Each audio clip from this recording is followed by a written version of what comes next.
Merci. أزول في الأول الله كنا دفعا نهضر ستمازيغ أدوير ثماشاوت سنعمي روش ستمازيغ ثماشاوتي ستمازيغ و أسراقي كي ستمازيغ عند هضر شطوح ستمازيغ أسخط أثاروميث معنا الخلاط كيون يخدم الكونسيرف يسخلاط اكسوم بوثول دوكسوم وعاودي الطفنت ساعدنا ترجوج لنا أم هكا خداع العباد أشحال السخلاطة إلا السخلاطة أزقن دوثول أزقن وكسوم دوثول أزقن أم كيكا أزقن يس 50% 50% أم كيكا 50% 50% إن سيون يعاودوا دينو ثول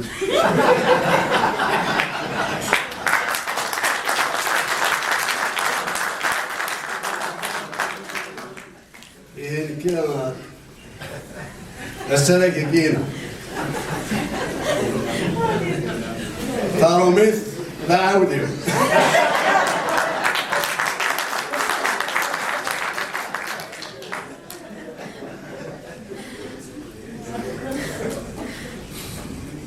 Ma présentation pourrait s'intituler Le colonel Amirouche, l'homme et le symbole.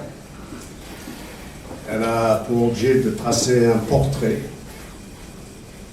d'un héros légendaire avec lequel j'ai eu l'extraordinaire privilège de vivre jour et nuit pendant presque un an.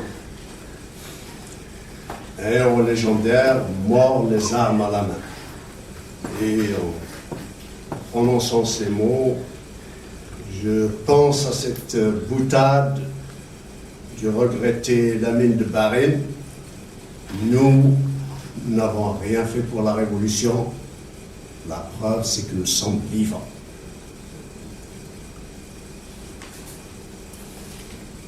S'agissant du colonel Amirouche, les questions que l'on pourrait poser et qui n'ont pas toutes de réponse sont les suivantes. Pourquoi la wilaya 3, sous son commandement, a été la seule wilaya à avoir été ciblée avec une férocité par l'armée française qu'aucune autre wilaya n'a connue, y compris par l'infiltration, la manipulation nommée bleuite.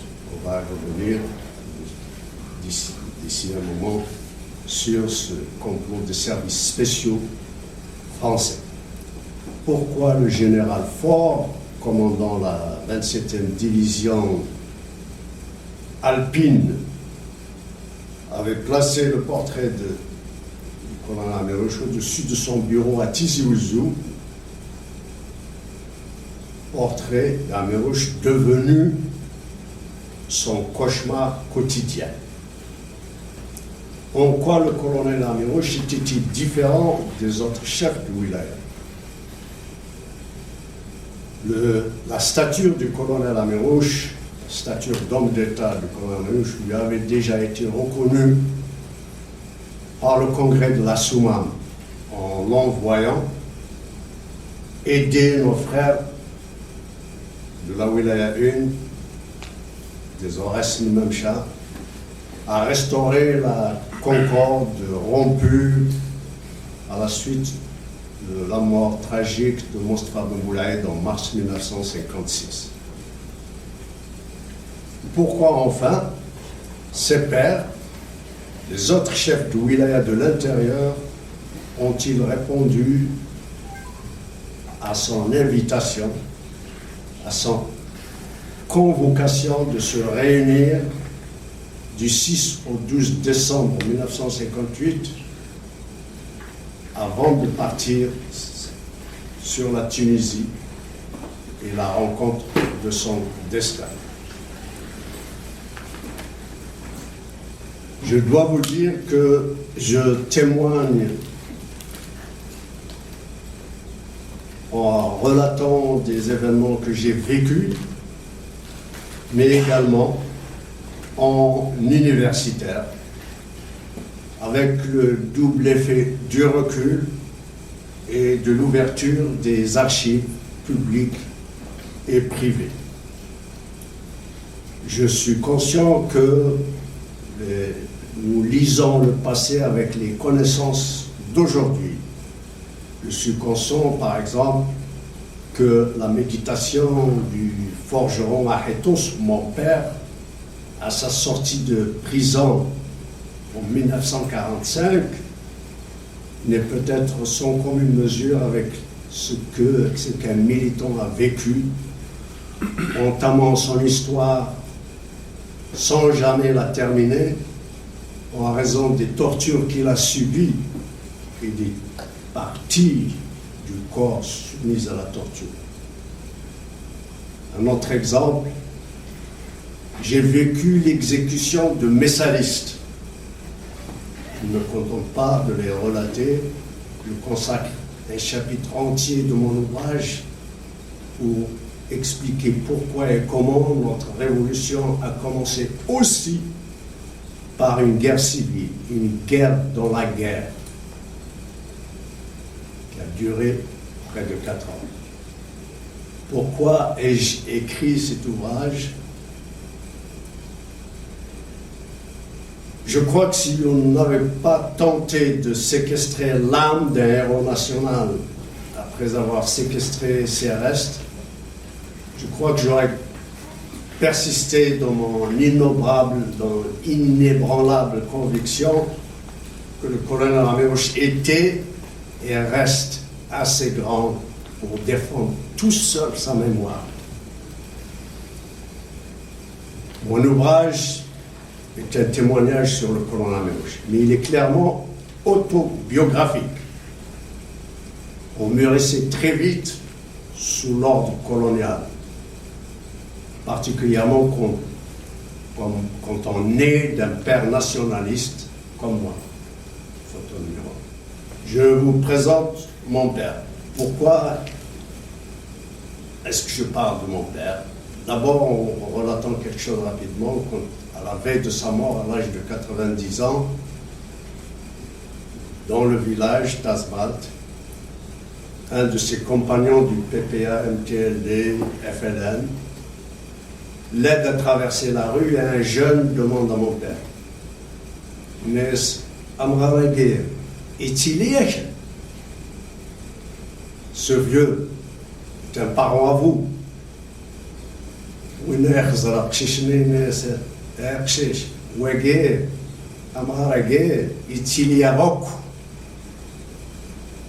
Ce vieux est un parent, a un lien de parenté avec tous les Algériens et les Algériennes. Je disais qu'on mûrissait très vite quand on vivait sous l'ordre colonial. Mon père a commencé, et quand on est d'un père nationaliste, il a commencé à militer à l'Étoile nord-africaine dès sa création à Paris en 1926. 1926, l'année de naissance du colonel Amérouche. Il a continué avec le PPA dès que le PPA a été créé en 1937, l'année de ma naissance. Et avec le MTLD dès sa création en 1946. Quand arrive la Révolution, en 1954, elle me trouve en train d'apprendre un métier au centre d'apprentissage de Gaïf, de Bougie, de Djaïa. Le 3 novembre, 2 jours après, mon père devient mon voisin, incarcéré à la prison civile de Bougie, de Djaïa, à 2 kilomètres de mon dortoir. Le sang calvaire ne cessera qu'en 1962. Après le cessez-le-feu, il a été relâché. La grève des étudiants en 1956, alors que nous n'étions pas des étudiants, des apprentis, arrive l'ordre de grève et j'étais l'un des organisateurs de la grève. Et comme l'ordre de grève nous appelait à rejoindre l'armée de libération nationale, je me suis porté presque tout de suite volontaire pour monter au maquis. Et je l'ai regretté tout de suite. Pourquoi? Parce que le test que j'allais subir avant d'être admis dans les rangs de l'ALN était trop inhumain pour quelqu'un qui avait 18 ans à l'époque. Je n'oublierai jamais le cauchemar de la nuit après avoir accepté cette épreuve. Une épreuve verser le sang presque de façon rituelle pour rompre tout lien avec la vie civile ou la vie tout court. Le colonel Amrouche m'a sauvé de cette épreuve. Comment? J'attendais dans un petit village du Djurdjura, à Thamdoun, qu'on vienne me chercher pour me donner le pistolet, m'indiquer la cible, etc., etc. Et un soir, j'étais à l'époque Moussebel, c'est-à-dire supplétif, sentinelle pour les Moudjahidines, les Maquisards, etc. Un soir, on sortait du village et nous sommes braqués par un groupe de Maquisards, clair de lune. À Nouakchott, halte qui vive. On a décliné le mot de passe local et celui qui paraissait le chef nous ordonne de revenir au village. Et en route, ce chef-là dit: est-ce qu'il n'y a pas quelqu'un ici au village qui s'appelle Hamou Amerouche? J'ai sursauté. Il dit: c'est moi. Il m'a dit: tu m'as écrit une lettre. Moi, j'avais écrit un tas de lettres aux commissaires politiques, aux officiers, leur disant: écoutez, en gros, vous vous fichez de nous, vous nous avez ordonné de faire grève et de rejoindre l'ALN, je suis en train de traîner depuis des semaines et je ne suis pas admis. Alors j'ai dit ça, j'ai écrit un tas de lettres, dont une au grand Amerouche. Et il n'y a de grand que Dieu. Et il appuie avec un sourire. Il me dit: vous imaginez l'émotion, le tremblement d'un jeune de 18 ans et quelques qui se trouve devant cette figure déjà légendaire à travers les médias. Et la surprise de me trouver, de voir apparaître sous une forme que vous n'imaginez pas du tout. Photo 2. Je l'imaginais dans un uniforme rutilant. Voilà comment il était. Un kaki léger. Je l'imaginais armé jusqu'aux dents, jusqu'aux cheveux. Il avait pour toute arme une carabine US. Vous pouvez la voir. Voilà comment il était quand je l'ai rencontré pour la première fois. Nous rentrons au village, on s'installe au refuge, il déboucle son ceinturon, il met une espèce de serviette haversac, là, d'un sac, comme oreiller, il s'endort. Ses 3 compagnons font de même, et moi j'étais là, contre le mur du refuge, et il dit: je suis en train de rêver, c'est pas possible. D'abord, je n'en revenais pas qu'il se couche comme ça, après avoir dit aux mousselines que nous étions, organiser un tour de garde. Je n'ai mesuré que plus tard l'importance de ce détail, de ne pas ordonner un de ces aides de camp comme de faction devant la porte, pour sa protection, sa sécurité. Sa sécurité, c'était sa popularité et sa renommée. Le lendemain matin, il convoque tout le monde, les commissaires politiques, les responsables de refuge, il vérifie leur gestion, il vérifie l'état des stocks de vivres, le moral de la population, et à la fin de la journée, il m'ordonne, donc au crépuscule, il me tend sa serviette bourrée de documents et d'argent. Il me dit, prends soin de ça, tu viens avec nous. Et c'est comme ça que commence l'année que j'ai passée avec lui, jour et nuit.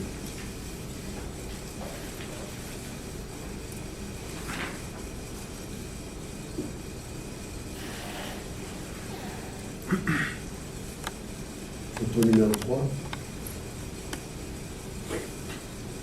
Et durant cette année-là, j'apprenais à le connaître et j'ai toujours la gorge nouée quand il s'approchait de moi et me murmurait à l'oreille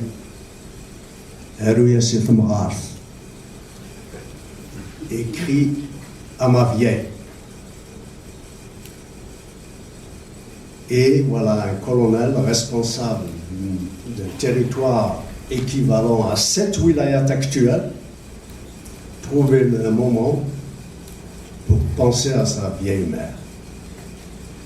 Alors, j'écrivais une lettre avec autant d'affection que si je l'adressais à ma propre mère, en gros caractère, pour qu'on puisse la lire, la Tessef du monde, et puis la donner à une liaison sans jamais la relire.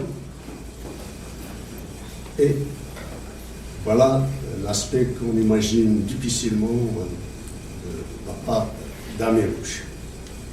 Une autre facette de colonel Amérouche, c'est qu'il était tellement juste qu'il était parfois injuste. On arrive dans un village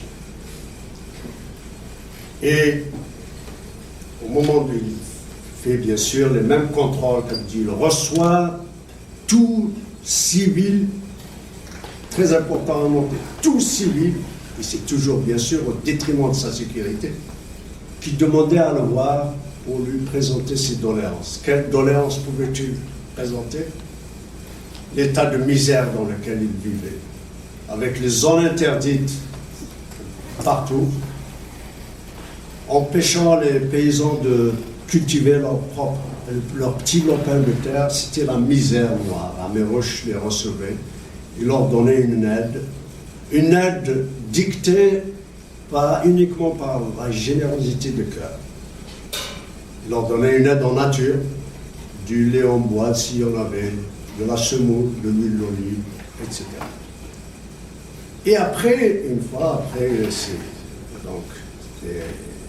les audiences qu'il accordait, il y a le repas, le moment du déjeuner arrive, et le chef du refuge nous amène un plat de poulet rôti.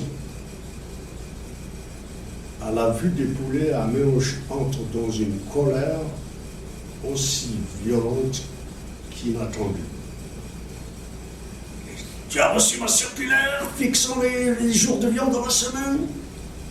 Il commençait à trembler. Donc tu savais qu'aujourd'hui c'est pas jour de viande. Inès, tu refais ça, tu seras passé par les armes.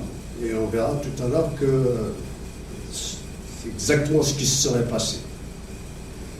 Porte ces poulets aux soldats de garde. Et c'était bien entendu, comme on pouvait l'imaginer, la seule fois où nous avons regretté de n'avoir pas été de garde. On s'est contenté de galettes, de figues sèches, d'huile d'olive, mais quand même avec les relents laissés derrière par les poulets, comme dans la fable, que vous connaissez certainement. Il faut vous signaler que lorsqu'il me confiait ses soucis épistolaires, quand il pose son bras sur mon épaule, c'était vraiment exceptionnel. Il faut expliquer ça parce qu'il n'avait pas pour habitude de poser son bras sur l'épaule d'un subordonné. Il le faisait parce qu'il me considérait presque comme son fils, quoique la différence d'âge n'était que de 11 ans. Je paraissais peut-être beaucoup plus jeune, j'aurais voulu que ce soit le cas aujourd'hui. Et il me traitait comme son fils. Voilà, petite Kabylie, nous étions donc en inspection. Nous rejoignions une compagnie d'acheminement d'armes qui venait d'arriver de Tunisie, chargée comme des mulets. Chaque Djoldi, donc dans la compagnie, une compagnie c'est plus de 100 Djoloud, de soldats. Chacun devait ramener au moins 2 armes individuelles ou bien une pièce lourde, un fusil mitrailleur ou une mitrailleuse avec un minimum de 600 cartouches. J'ai donc servi de secrétaire de séance pour la répartition de ces armes-là. Je me rappelle l'image de ces maquisards devant un énorme tas de munitions, plongeant leurs mains dans ces cartouches, dans ces balles, comme des pirates en train de se partager des pierres précieuses, ou des pièces d'or, ou quelque chose comme ça. Et après avoir donc réparti ces armes sur 4 zones et les régions, Sam Larouche, avec un large sourire, prend une mitraillette et me l'attend. Voilà ton arme. Et un uniforme exactement similaire à celui de l'armée française. Vous voyez cette photo qui a été prise juste après l'arrivée de cette compagnie d'acheminement d'armes de Tunisie.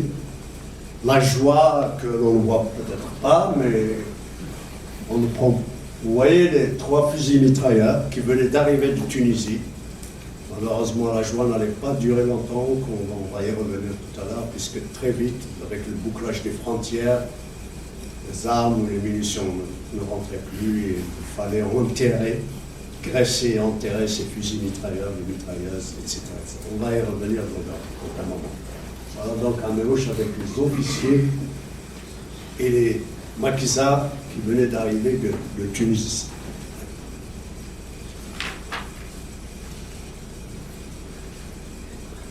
Le schéma d'opération et de commandement du colonel Amélouche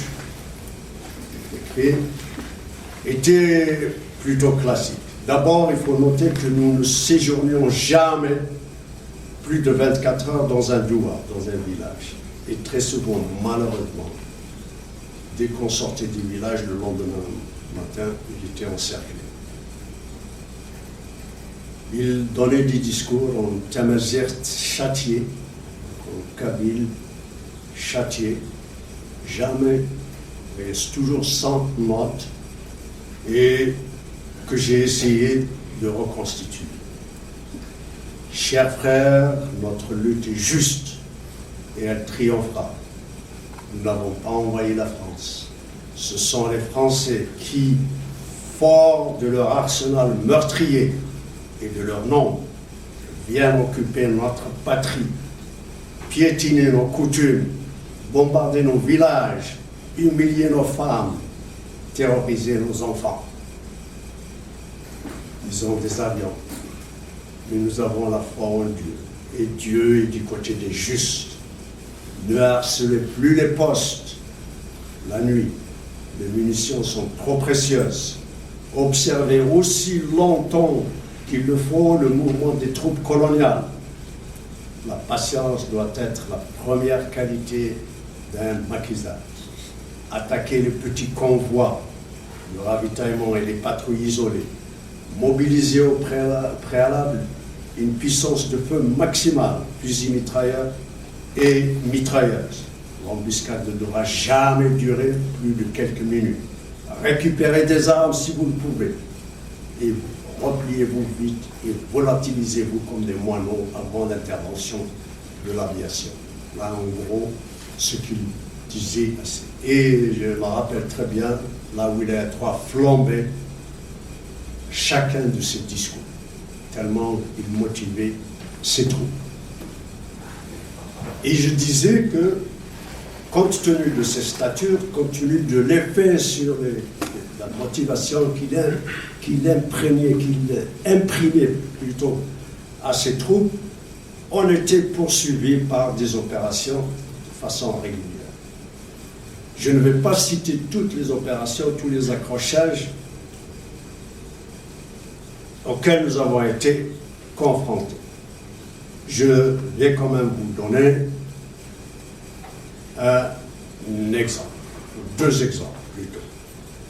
Nous revenions, la première, c'est nous avons été encerclés à Azro, je vais y revenir. Nous revenions d'abord, avant d'être encerclés à Azro, du côté d'Azazga, d'une inspection dans l'Akfadou des services sanitaires, ce qu'on appelait l'hôpital, c'est-à-dire une immense tente dans les bois de l'Akfadou, avec à l'intérieur une quarantaine peut-être de blessés et de tuberculeux mélangés, transis de froid, c'était la fin de 1957. Et quand Ahmed Ochar a vu cette situation-là, avec un seul infirmier et deux docteurs qu'on avait à l'époque, qui devaient faire pratiquement toute la wilaya, c'est-à-dire les 7 wilayats actuelles, pour faire face sur place aux cas les plus urgents, les plus graves. Vous avez, certains d'entre vous, peut-être entendu parler de Mustafa Lalian, le voici, docteur Lalian, et le docteur Belhoussi. Voilà les deux médecins qui devaient faire faire face aux besoins sanitaires de pratiquement toute la wilaya. Lalian a été capturé en 1957 et Belhoussin a été également dans la même opération, capturé et exécuté sur place. Belhoussin,